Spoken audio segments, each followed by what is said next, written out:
Yo, what's up guys? Dan bertemu lagi bersama Gorioris. Dan sekarang tibalah kita di season baru dan merupakan season terakhir dengan Asep Surasep di MotoGP 24 karir. Oke, recap kemarin kita udah menang 13 kali cuy dan 18 podium. Kemudian sekarang waktunya kita untuk mencari kontrak baru.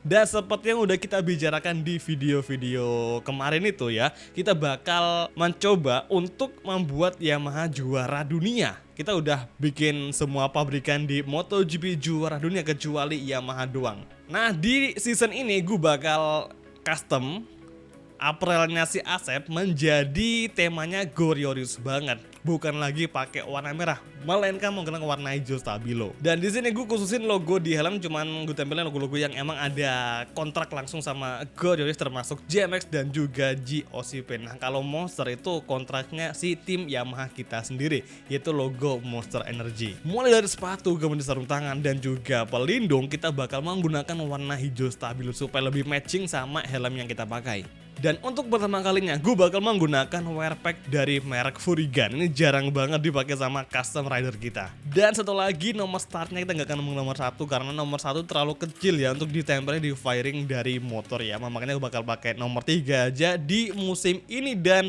gue rasa nomor 3 cukup oke sih jika dipasang di motor ini cuy. Dan kira-kira seperti inilah jadinya jika kita udah meng-custom semuanya apparel yang akan kita gunakan di musim ini bersama Asep Surasep dengan final karirnya bersama Yamaha Monster Energy dalam misi membuat Yamaha menjadi juara dunia. Satu lagi hal yang perlu kita bahas yakni bursa Transforce. Nggak ada yang terlalu menarik karena nggak ada perbedaan di tim papan atas. Kecuali satu rider yang menjadi rookie di musim ini yakni Alonso Lopez yang dia sekarang bergabung dengan Red Bull Gas Tech 3. Yang mana sekarang ini gue rasa ada satu rider yang terpaksa hengkang yakni Johan Zarco. Kalau gitu langsung aja kita menuju ke intro terbaru dari MotoGP 24 karir last season yakni season ke-7 bersama Asep Surasep. Let's go.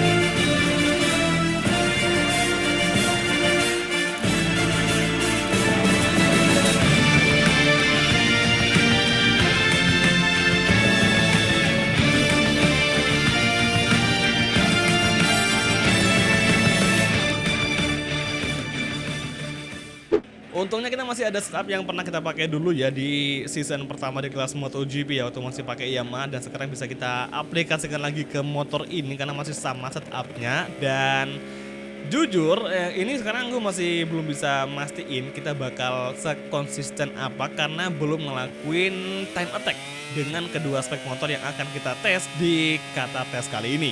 Intinya sih gini, kita kembali ke Yamaha, berarti kita bakal kembali bersusah payah lagi. Yang namanya podium atau kemenangan itu bakal sulit kita cari lagi di musim ini. Nah itu konsekuensi jika kita udah lama pakai pabrikan yang kenceng seperti Ducati, Aprilia, dan sekarang kita kembali lagi di pabrikan yang ngebikin Asep gagal Jordan.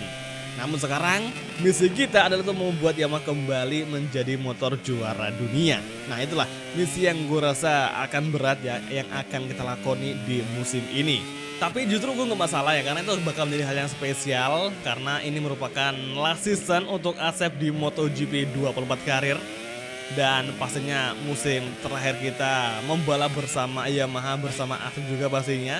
Dan tentu saja kita masih penasaran kira-kira siapa yang bakal menjadi pesaing-pesaing atau pembalap-pembalap yang akan unggul bersaing di barisan depan guna memperebutkan titel juara dunia MotoGP di musim ini. Kalau musim lalu didominasi sama pabrikan Aprilia ya mungkin saja di musim ini masih sama. Namun bakal ada pabrikan Ducati juga bakal ikut campur ya guys ya, pastinya untuk ngerebutin titel juara dunia MotoGP. Karena sekarang kita udah nggak sama Aprilia, yang berarti musuh utama bagi Ducati udah hilang satu cuy, yakni si Asep Surasep yang berpindah ke Yamaha. Oke, sekarang saatnya fokus di sesi tes kali ini, dan sekarang kita masih menggunakan motor spek A atau motor yang dikembangkan langsung oleh pabrikan Yamaha bersama rider utama, yakni Alex Rins. Nah, gue pikir si Luca Marini bakal menjadi tandem kita di Yamaha, ternyata malah si Alex Rins dong. Oke lah, langsung saja kita mencoba untuk ngelakuin time attack pertama dengan spek A. Apakah motor ini bisa membuat kita memenuhi ekspektasi? Let's go, first corner, masuk perlahan. Untuk lap time tercepat kita di Qatar bersama Aprilia musim lalu itu kalau ngambil di sesi kualifikasi, lap time kita di angka 1 menit 51,9 sekian detik. Nah, kira-kira kita bisa nggak nih dapat lap time segitu dengan kompon ban yang sama tapi berbeda mesin? Oke, sektor 1 lumayan bagus. Apakah di sektor 2 kita bisa improve lagi? Marc Marquez di depan kita. Sekarang Marquez masih menjadi pembalap paling awet di timnya bersama Binder. Awet banget di timnya masing-masing. Oke, so far so good, kita overtaking Marquez, namun dia kayaknya bakal ngelawan, dan bener saja ini gila sih Marquez. Kita lagi tes jadi masih apa ya? Pengen ngelawan banget cuy. Aneh banget kan? Apakah mungkin dia udah lama nggak ngerasakan battle sesengit ini gitu kan? Mungkin dia kayak kepancing pengen battle sama si Asep Surasep yang merupakan 4 kali juara dunia MotoGP. Anjay, juara dunia cuy. Oke, high speed long corner, tikungan ke-11 menuju tikungan ke-12. Langsung aja pergantian direksi ke arah kanan. Oke, sektor 3 masuk perlahan, nice. Kita agak melebar sepertinya guys, dan Pecco ada di depan kita. So far so good. Last sektor akan kita masuki. Saya kira berapa kali lap time kita yang akan kita dapatkan bersama YZR M1, apakah bakal melampaui lap time dari Aprilia yang kita pakai di musim lalu di Qatar kualifikasi. Oke, last corner, masuk perlahan dengan gear 2. Let's see berapakah lap time yang akan kita dapatkan di time attack pertama dengan YZR M1 spek A. Let's go guys, ini dia crossing the line, dan 1 menit 53,113. Gila, jauh banget. Oke lah, kita coba lagi di time attack kedua. Barangkali ada improvisasi. Kalau misal kalian bertanya-tanya gimana rasanya ngegeber motor spek A ini, kalau dari opini gue pribadi ya guys ya, ini motor tuh lebih agresif. Jadi kayak lebih agresif, digas dikit tuh langsung ngegigit. Bener-bener seagresif itu. Nah, biasanya kalau spek A itu agresif, nanti spek B bakal lebih halus dan bakal lebih stabil. Oke, sektor 1 kita ada improvisasi dengan lap time yang cukup kenceng. Apakah bakal ada improve lagi hingga nanti di sektor keempat? Oke, tikungan ke-6 masih Pecco di depan kita. Kalau kita bisa ngejar Pecco, kita berarti ada improvisasi yang sangat-sangat impresif. Oke, tikungan 7 masih di sektor ke-3 awal, nice, 0,2 lebih kenceng dari lap time kita sebelumnya. Mungkinkah bisa tembus di angka 152? Percobaan kedua kita nih dengan spek A, semoga aja ada improvisasi. Oke, tikungan ke-10 masih bagus. Ini motor benar-benar agresif banget. Pokoknya digas dikit aja udah langsung ngegigit cuy ban belakang. Jadi kayak untuk kita nih ya, pakai motornya kan bakal bagus sih. Karena bakal lebih leluasa ngegeber motor saking agresifnya. Oke, kita agak melebar dan sektor 3 0,6 lebih kenceng dari lap time kita sebelumnya. Kemudian last sektor, here we go. Masuk perlahan. Aduh, agak melebar guys ya, kita agak melebar dan pasti bakal mistake banget ini. Kita bakal kehilangan banyak waktu, dan sekarang di last corner. Oke, masuk perlahan. Masuk dengan gear 2. Kita agak melebar kembali ke racing line dan exit corner.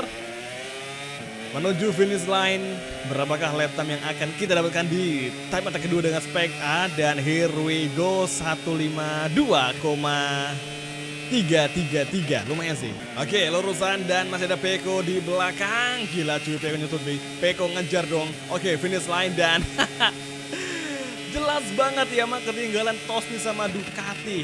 Hampir kekejar tadi. Gila sih ini. Kita bakal masuk ke pit dulu dan kita bakal beristirahat dulu ya untuk sembari mempersiapkan diri untuk ngetes motor spek B yang merupakan motor garapan dari kru tim kita sendiri.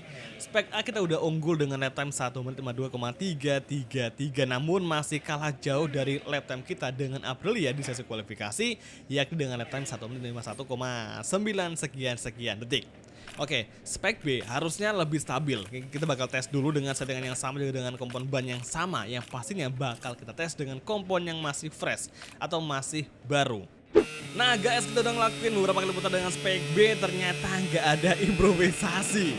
Lap time kita masih di bawahnya spek A.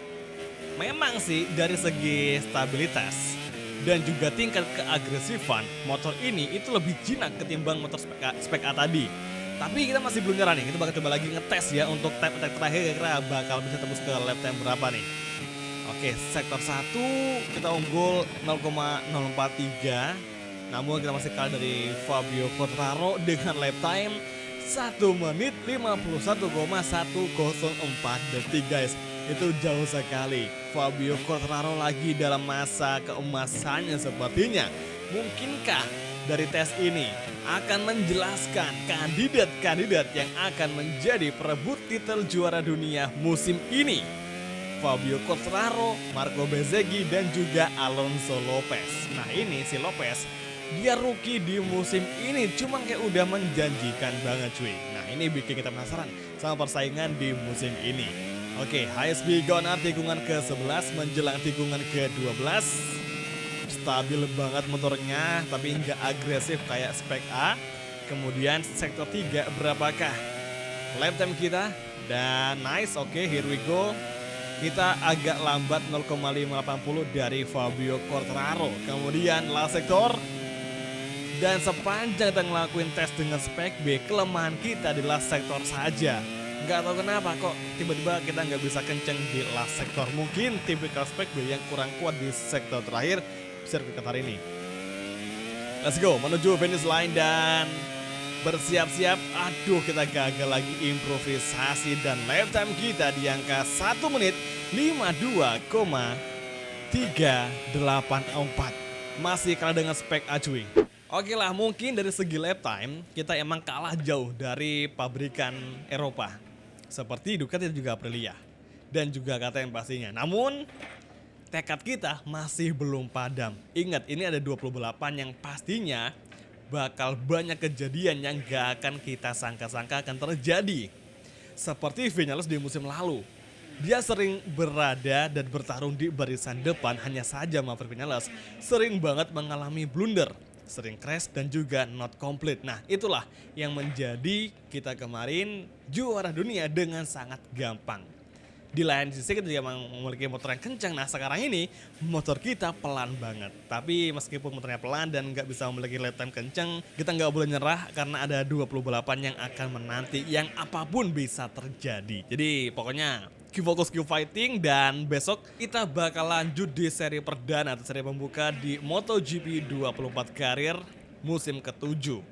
Jadi semoga aja 5 besar bisa kita dapatkan di race pertama, meskipun kemungkinannya sangatlah kecil.